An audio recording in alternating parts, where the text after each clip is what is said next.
no big deal. There's only a few of them, but the first picture, this one is of the original owner of the Piney Inn, Charlie Lob, and his wife. And then this is an early day picture of the Piney Inn. And then another early picture of the Piney Inn, but after it got the porch screened in. I'll explain that a little bit. Then one of Piney Ranch, and we'll go into that in a bit. And then a couple more of the Wagon Box. So I'm going to kind of just start these down here. You kind of be looking at them as I'm going over some things. If you got any questions or comments, don't be afraid to speak up. Where is the Piney Inn? Well, it's on North Piney Road. It's now called the Wagon Box. Okay. And it's a guy named Charlie Lob bought the original property. Charlie and Minnie. Charlie was born in Iowa, came out here as a youngster in about 1885, got married in Sheridan in 1892, and then him and his wife bought the property from the Kilbourne family on North Piney, and they built, or they had John Buckingham build the Piney Inn, and that was in 1906. It was built. It was the first eating establishment in Story, and people came from Sheridan and Buffalo. I went through the old newspapers, lots and lots of articles and information, those real early days about people coming out to the Piney Inn. I'll read a few of them here in a minute. But they started out with a band, and they were really doing well until about 1914. And Minnie had her second child. She was 40 years old and had some complications, and she ended up dying. The child died about a year and a half later. But it kind of took the wind out of the sails of Charlie Lob, and he hired managers to run the place, but he kind of lost interest in it for a few years. But I want to read some of these early articles that when it was really going good, and these are ones I found in the Sheridan Post. First one's dated May 10th, 1907. Now, take in mind, it was built in 1906. They opened in 1907, but they weren't quite opened in May. And all this article said was, Mr. and Mrs. Henry Lob of the Piney Inn were guests at the Sheridan Inn yesterday. Then a month and a half later, on June 28th, 1907, headline, Hotel Open. The Piney Inn at Story is now open to the public. The rates are a single meal is 50 cents, and board by the week is $12.50, and per month $40. And then a week later, front page of the Sheridan Post, big headline, the fourth at Story. And it says, the Sheridan delegation loud in praise of treatment received at Piney Inn. A large number of Sheridan people attended the July 4th celebration at Story and made headquarters at the Piney Inn 1 and 1.5 miles from Story. I don't know where they got their mileage from. The inn is in an ideal resort pleasantly located in the midst of beautiful scenery and surrounded by large pine trees. The Piney Inn is conducted by Messrs. Lob and Lester, and I have never figured out who Lester is, and was formally opened yesterday. So their formal opening was July 4th, 1907. A special credit is due to Mrs. C.H. Lob, whose pleasant presence was felt everywhere and who overlooked no opportunity to make the guests feel at home.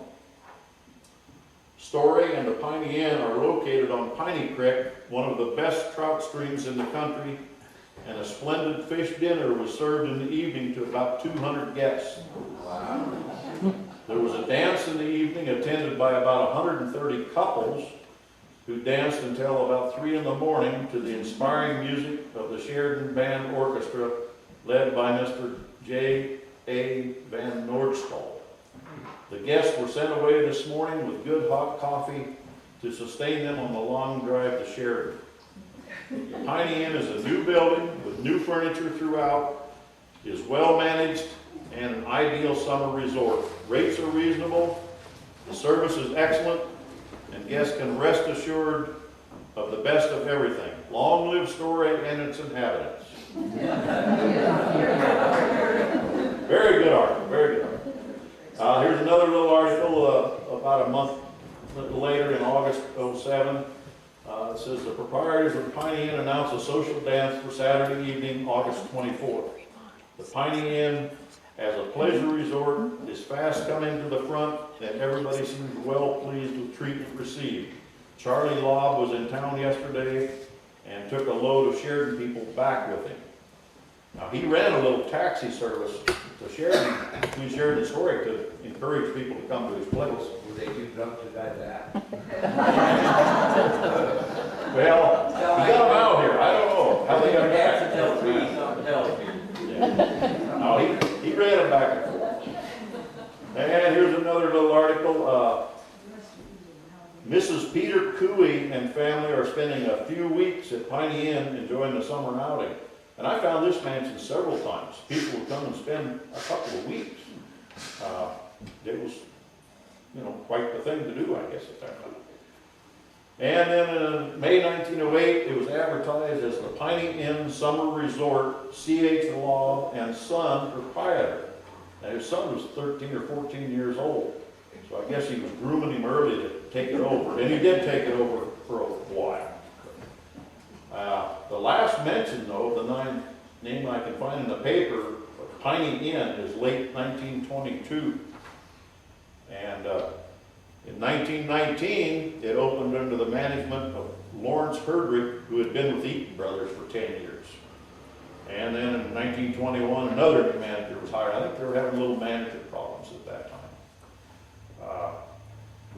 Now another little note I've got here that says the Piney Inn had become the first eating establishment in the Story. People came from Sheridan and Buffalo for the fine food and weekend vacation. Transportation was offered 3 times a week by the Piney Inn hack. And that was Charlie Lob would drive to town 3 times a week and back. That was in 1908. And let's see, I got that. Okay, now I want to talk a little bit about Charlie Lob. And after his wife died, he got remarried in 1916, 2 years later, but he moved up on the Crow Indian Reservation. And the census shows him 1920 being on the reservation in the hotel business. So I don't know what hotel they were at up there, but evidently they had one somewhere. 1923, he was living in Sheridan. In 1924, he married his 3rd wife in Billings. And in 1930, he was divorced, living in Montana alone. And in 1940, he married a girl named Pearl and moved to Oregon and stayed married to her for the rest of his life. And he lived to be 80 years old. His son lived to be almost 100. And his son was Bernie Lob. Read a little letter here that Mr. Smith gave me the other day. One of Steve's uncles wrote to Bernie Lob, evidently, and must have asked him about the wagon box, what information he had. And this is his letter written in 1979 from Bernie Lob back to Joe Smith. And it said, "Dear Joe and Thelma, received your letter written February 12th. Yes, Piney Inn was built in 1906 by John Buckingham and opened for business in 1907. All the rough lumber was got at the Pat Dowling Sawmill on North Piney. I don't remember who all worked there at that time, but I'm sure it was operated by water power. I was born in 1894, so that may be about 12 years old at that time. I guess you remember my mother's name was Minnie Lob. She died when only 40 years old." And then he goes on about some other things. But anyway, Mr. Lob left the country around the early 20s, and in 1924 the inn was purchased by the Peters family, and that was Laurel Peters and his mother, Myra Peters. And it was then known as the Piney Ranch. Those pictures that are going around where they're at, you'll see some of them are Piney Inn, and then there's a picture of it called the Piney Ranch. And so the ranch came in 1924. And it was a popular thriving dude ranch. Charlie Peters and his wife ran the ranch until 1949, and at that time Laurel and Ethelyn Peters took over the management of the ranch. The original ranch, when the Peters family owned it, took in 318 acres. It extended to both sides of North Piney and down to Pinedale Avenue and what's now the Wagon Box Campground and the pasture on the other side of North Piney over there. The inn had 9 bedrooms and 2 baths on the upper level. The main level was a large dining living room with an old river rock fireplace and a large screen porch around 2 sides of the building. 3 meals a day were served in the dining room, and gradually 6 cabins were built on the grounds, and also a nice big cabin in the mountains on the edge of Penrose. And that's one of the nicest cabins on the mountain, as far as I'm concerned. I've spent many a night in that cabin.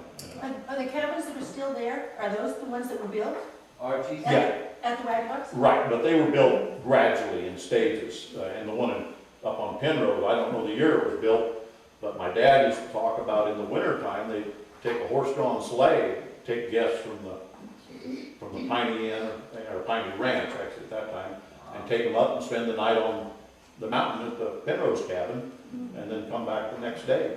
George cabin in Penrose. Well, it's the one Archie McCarty, Yeah. Archie had it for several years. I think Ski owns it now, or last I knew, Ski of Johnson, I think, had it, didn't he? Earl Simpson owned it at one time.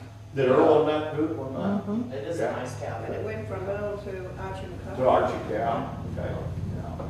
But, that was built, like I said, the Peters built it probably in the late 20s, I would guess. I doubt if they built it during the Depression, so probably had it built earlier. But Dad was going up there in the 30s, when he was taking people up there. They also built the big barn over there and the tap room, over at the Piney Ranch. And, let's see here, I got, George, can I ask you real quick, when it was the Dude Ranch, the Piney Ranch, did they also have it open for people to come in that weren't guests? oh yeah, Oh, so that Yeah. part stayed the same? right, yeah, it was operated as a dude ranch, but also an inn. Okay. Yeah, right, so. And let's see, they built, and they used the cabin at Penrose for headquarters for pack trips to fish and hunt. The guests were housed in the cabins or the inn and rode horses into the mountains with rates included all meals and horseback riding. In 1950, the rate for 1 week was about $75. And Laurel Peters died in 1960, and Ethelyn continued the operation until 1963, when she then sold about 90 acres and the buildings and business to Mrs. Glenn and Mr. Taylor. My brother, I hope he'd be here today, because he worked for Charlie Taylor, doing wrangling and other things up there for a few years. But it was called Piney Glen then. The name was changed again, the 3rd name change. And that was only, that was only about 6 years that they had it. George, was it a mail stop or a stagecoach stop at one time years ago? I don't believe so, because the only stage stop that I know of was Lador Hotel. And before 1910, the stage didn't come up here. And it might have been maybe later, but I've never found anything to support that. Do you know anything about that one? No. You, Francis, you've ever heard that? I don't believe it was, because they had the stage stop down here, there'd be no reason for them to go up there. And, originally the post office was over on South Piney, but the mail had to be carried horseback from Banner up to our post office until 1910, when the stage rerouted through Story. George, I wanted to tell you, my parents worked there 80 years ago, Well, and my son and daughter worked there 50 years ago. Diana worked in cabins and John worked in the kitchen. yeah. I work with John. Yeah. Well, the building's 110 years old, and it's basically the same building. Yeah. Well, let's see if I get any other, I got a couple notes here. to myself. They were talking about the building with the sawmill, the Dowling sawmill. Well, I found references to sawmills in Story. I found the Dowling sawmill. Barney Smith had a sawmill. The Buckingham brothers had a sawmill. Barney's and the Buckingham brothers had to have been over on South Piney, I would think. And I don't know exactly who the Buckingham brothers were, but I assume it's John and George. Should be. Yeah. There was a George Buckingham. Oh, yeah. And then I also found a reference to a Senef and Garland sawmill, and I don't know where that was. Then, in Barney Smith's obituary, they said he went to work at the Bear Gulch sawmill. What do you know about that, Steve? Nothing. I've never heard of that. Bear Gulch over by the old Yeah. Buckingham place, But yeah. they had a sawmill up There there? was a sawmill there. Now, hydraulically run with water. Well, I don't know. Mill right on the Would have water. had to have been. I don't know. It'd be either water or steam, but I don't know. Because the early sawmill, no, what Davian's sawmill was, they had a steam sawmill, right? I found remnants up there by where Danny Conrad used to live. There's an old part of the mill where water was hydraulically run down through there, and there's a piece of iron that used to run the shaft behind. That property you bought years ago and let go, right behind there, we found an old part of where they ran water and converted it down through there, Yeah. diverted it. Yeah. Oh. And then, the next stage, 1969, Bill Moore bought the property and renamed it Wagon Box Inn. And they went in, I was gone for a few years and came back in the spring of 1970, and they had every carpenter in the area hired up there, and they rebuilt that place. They really did a job on it. They had 10, 12 people working around there, and really did a nice job, and got the place back. Are on you its feet. bragging, George? I wasn't involved in it. I thought you helped 3 months.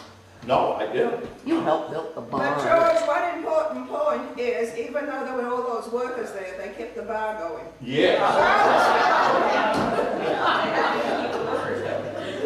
Yes, they did. But Bill Moore purchased the property and formed the Wagon Box Inn Corporation.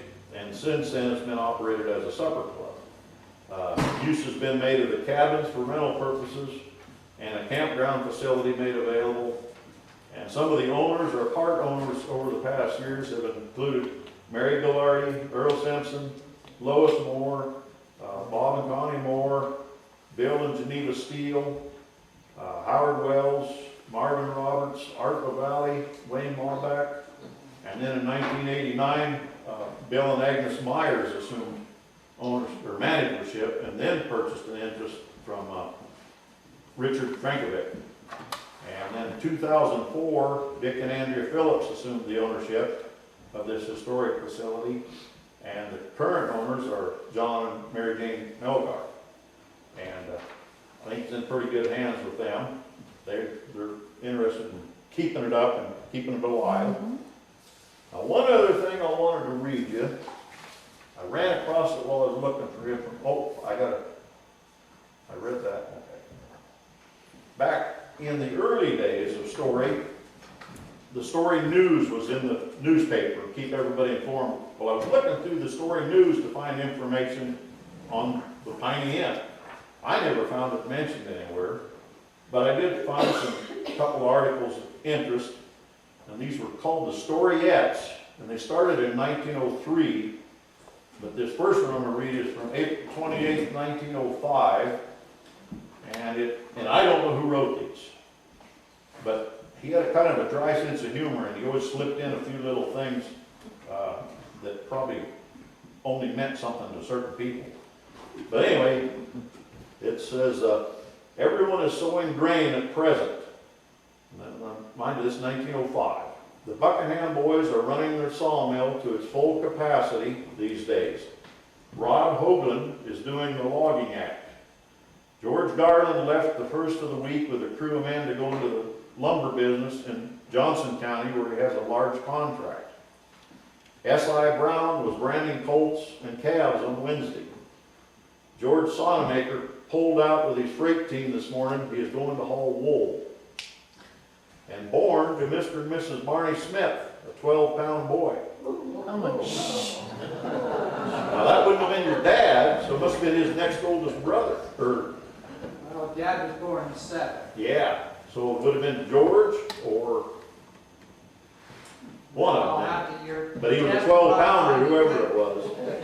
And then they say, born to Mr. and Mrs. Barney Smith, a 12-pound boy, another demonstration of the prosperity of the Piney Granger under the Republican administration. And then the final little news item of the week was there will be another club and telephone meeting at the Story Hall Saturday evening. All members are requested to attend. Does anyone have a clue where the Story Hall might have been in 1905? Could have been I've never- the old schoolhouse, George? It's called the Story Hall, and it's mentioned several times in these story news items, but I can't imagine, unless it was the post office, The Buckingham the Buckingham Hall. Cross, so. That would have to be it, wouldn't it? Oh, right by the school? No, No, no, on the the other post side. office. Right by the school where? Across the creek, across the Across side. the creek at the end of the bridge. Oh, right. Well, that's all I have, unless somebody's got something to add. George, I'd like to add something. Okay. We moved here in October of 1991, my husband and I. We moved from Denver and we lived in the city and we knew, you just pay your water bill and water comes and everything's hunky-dory. And if you stay in a motel, you stay in a motel. So we were looking for a place and Dick had found Story, so we came up here. I was working in Sheridan and we came up here and got a cabin at the Wagon Box for the night. And we were so excited to spend the night in the cabin. So it started snowing that night and we get in the cabin and we light a fire and we're laying there in bed with our clothes on, all the blankets on, and we had moved the bed towards the fireplace. So there's no TV, no radio. So as we're laying there, I'm looking towards the wall and what appeared to be light through one of the cracks between the logs. And I said, I think there's no stuff in that log over there to keep the weather out. He says, oh, no, they couldn't rent it if it was like that. So I waited a little longer, and I wasn't getting any warmer, so I got up, and I went over there, and I could put my finger through where the chinking should be, but I didn't know it was chinking, where the chinking should be, and snow was coming in that crack. And I thought, oh, my God, what are we doing? But I guess it's nicer now. We've never spent another night. Wait a Well- minute, I take it you didn't have water in there either? There was a shower, Oh, isn't but it? there was a little heater in the shower. But there was no heater in the main room. Well, I would add also, my first bartending job was at the Wagon Box. I was the Sunday bartender when I was going to college. Yeah. And then my wife worked there for a while. Yeah. But I got to tell you a little story about that because I think it's humorous. My wife was working there, Gene Ewing, some other locals. I think Betty Matto was, Mary Yeah. Shorty Smith was working there then. Anyway, a new owner bought it, and I can't even remember his name. But he walked in, he fired everybody. Said, I no longer need you people, hit the road. Well, 2 days later, when he was the only person working there, he figured out maybe he'd better get some other people, because he had a dining room full and a bar full, and nobody. So he calls me. I was down at the Tunnel Inn. He called me on the phone, and he said, I need you to come to work for me. I heard you're a pretty good bartender. I said, well, you fired two of the best bartenders in Story, and one of them happened to be my wife, and you really expect me to go to work for you? And I said a little more than that. So then, to make this story more interesting, the same guy, he finally got some help hired. I went to work at Lador, working evenings while I was going to college. He came in one evening wearing a bartender's apron and ordered a golden Cadillac. And I thought, why does he want a golden Cadillac? And I started to make him one, and then it dawned on me. And I said, I don't have the ingredients to make a golden Cadillac. He said, well, just go ahead and make it with whatever you got. And I said, no, I'm not gonna do that.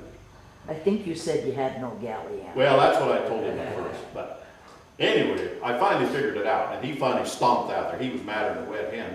But somebody had come up to the wagon box, ordered a golden Cadillac, and he didn't know how to make it, so he jumped in his car and ordered it.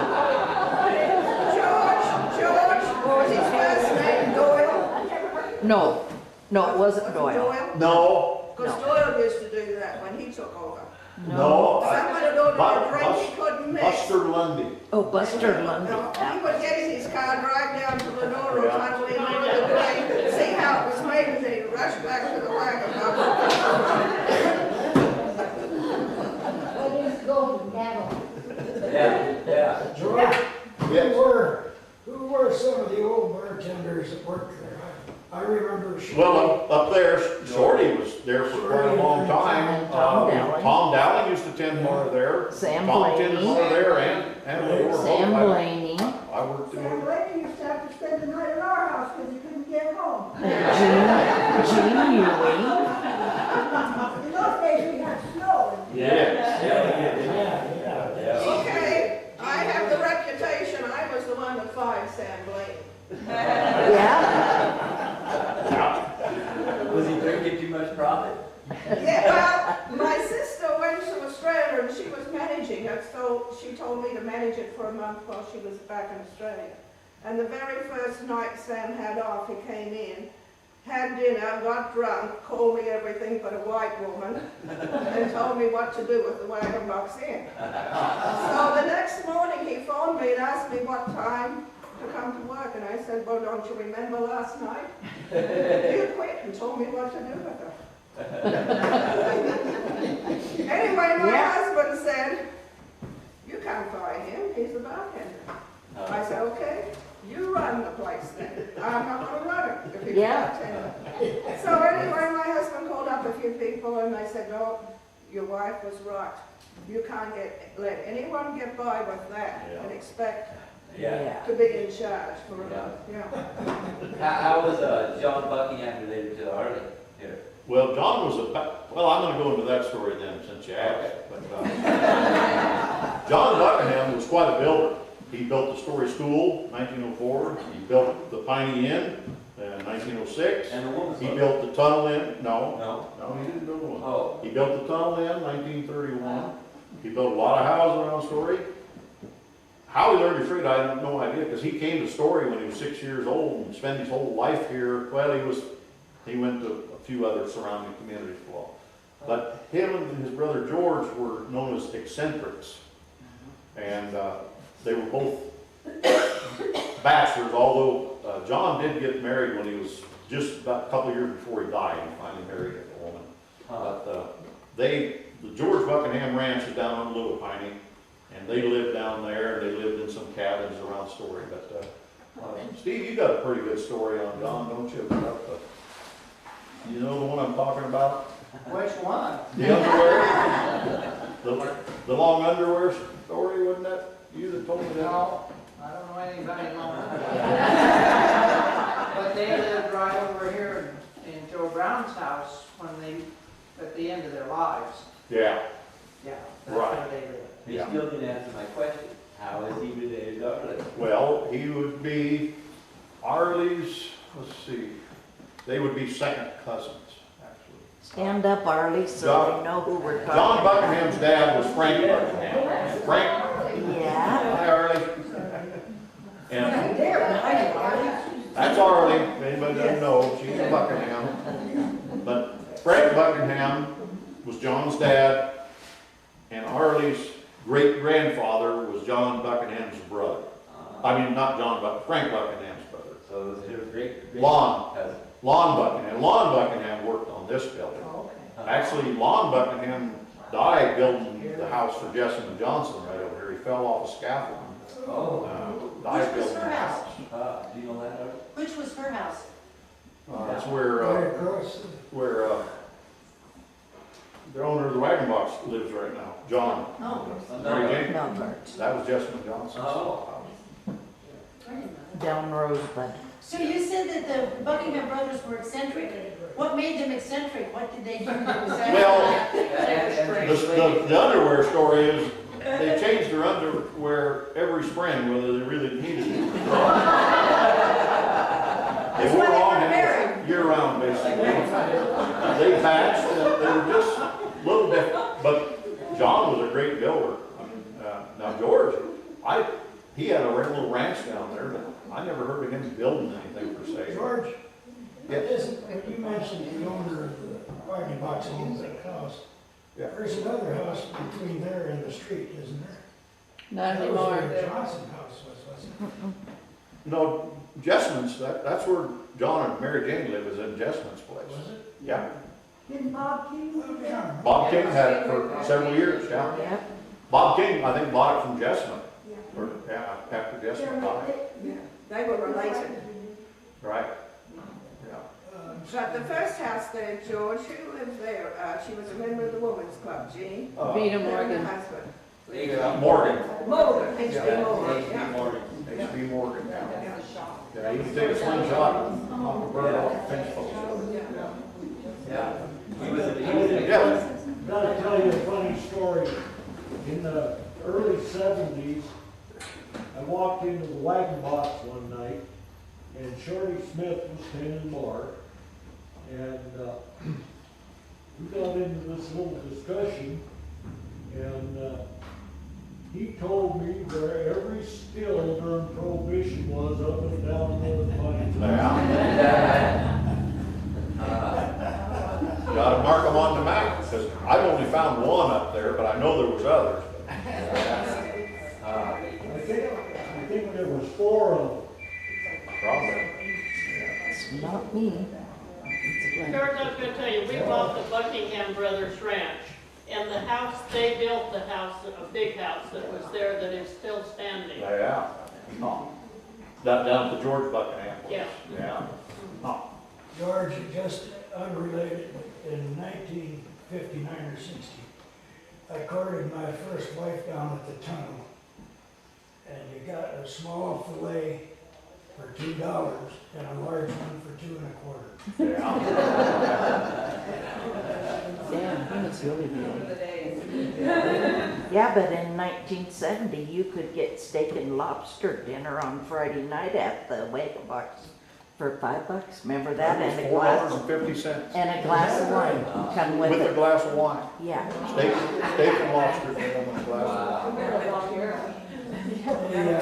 Peter's Brothers, where the greenhouses used to be up there above the Wagon Box. There was a 40-acre field there. I had a little cabin on that road. And I used to stop. That's how it was known, the Peters Brothers. I don't know if that's, but anyway, when he was plowing that field, I'd go out and talk to him. He was a friendly, nice man. Yeah. George, remember the 70s, and did you start the disco dance upstairs? Or like- Yeah, that was a We had a short-lived little disco. adventure. But if you were downstairs and that place was packed, you could see the floor just. you could hear the fish factory. We had a You disco could ball hear and the music everything. at the fish factory. Oh, could you? Yeah. Yeah, he had 4 bows, 901s, and they ripped. It's in our early days. Go up the hill. Well, I have no more to add. Yes, You mentioned that there were 9 bedrooms in the inn. Is that upstairs of what it is now? When was it remodeled? the 9-bed, yes, that was upstairs. Yeah. When Bill Moore bought it, the upstairs was shot basically, and they gutted it and made it pretty much like it is now. When was But that? the rooms just weren't salvageable. You said that was in the 50s? No, that That was was 1980. 1969 when Bill bought it, and they got it reopened in 1970. But like I say, he had every carpenter I know of was working in there. I mean, Don Bard and Mitchell. Mitchell's, Worship, everyone that around the area, Bill had them there doing something. Oh, yeah. So is the dining room the way that it is Yeah. now, basically? downstairs? No, Well, no, because that addition was put on out there, that, where the bar room is now. That addition wasn't out there. Had the bar and the dance floor was, down where what they call it, the back, South 40, or North 40 or whatever. That was the dance floor and where the music was, and then the dining room was a little smaller, so it's been enlarged a little bit. yeah, and then there wasn't even a little room where we do the dishes. That Right. wasn't even there. No, that wasn't, Till that's I been went added to on work to. here. Yeah. And when I was a kid, we used to snow machine into the cabin at Penrose. When Archie owned it, and we'd stay the night, all the kids would have to go out in the tents out back. Remember they had walls and tarp? They were like so many feet of wall, but we couldn't go inside. The boys be drinking whiskey and stuff in there. We're talking Jimmy Huggins and Archie. Miles away. Crackenberger. Yeah. George, just an aside on the still thing, down, Dave Clarendon found a part of a still, pieces of it, in Story, on one of the places he worked on, and he actually, we have it at the Bighorn Museum. Oh, wow. I'm thinking it should come back, because when he did that, there wasn't a Story museum. Oh. But Yeah. yeah, there's parts of a still that was found Where did here. you find that at, Patty? You know, I can't remember, he wrote a whole letter on, it's there, All right. pieces. Oh, we need to look at that, 'cause the only still I ever heard of was our family. Up Little Price. I mean, Yeah, George and John have it still. Well. Fine. oh, you found Buckingham? Yeah, Yes. well, that's what I mean, okay. Yeah. Well, yes, George, you mentioned the barn and the tap room. Yeah. Is that still there? yeah, well, the barn, you know, has been remodeled and, Beauty I think shop, Raleigh and sauna. turned it into Motel, sleeping rooms, motel upstairs. yeah. And it's where the spa and beauty shop work, right, that Stevie ran? Yeah, where it is now. Yeah. It's really beautiful inside there. Mhm. Yeah. Yeah, it's, for a 110-year-old building, it's holding up pretty well. For an old Iowa dry farmer to build it. Yeah. Well, the schoolhouse is still standing too. It's not in the best of shape, but it's still there. Well, George, when I came here, I lived in one of the cabins, and I was from Australia, and it was like, I don't know, I think it was late August, early September, and I said to my sister Mary, I said, does it rain here every night? And she said, Ina, you're sleeping right next to a creek, an irrigation ditch. I said, oh, okay. I said, oh, right, it rains every night here. Never heard that. I'm gonna have a cup of coffee. Thank you, George.